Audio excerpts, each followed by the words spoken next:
two, three, four.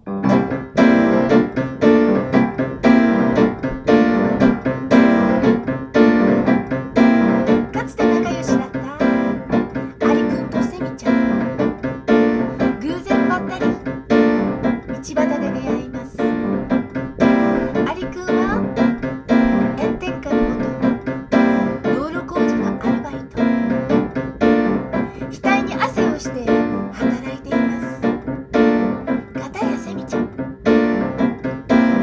黄色いフェラーリに乗ってお金持ちの御曹司を横に乗っけて颯爽と現れます。これから2人でパリに行くところなのです。アリ、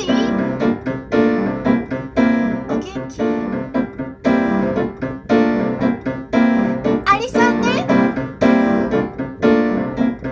私を忘れた？やあ、セミ、こんにちは。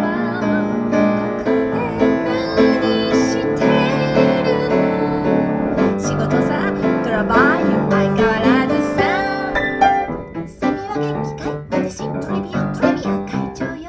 私たちモンテカルロ帰り、カレティで見たヘルシーの御曹司。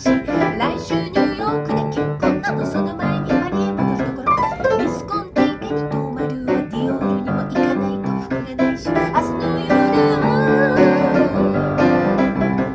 ブラジル大使館の晩餐会なの。オペラ座でウエストサイドストーリー、コッポラも聞いて会える約束なの。それからロンドンによって暇があればウィンブルドンの決勝戦を見るの。彼のおじさんが王室と親しいのよ。Alors la direction de Paris, alors la direction de Paris.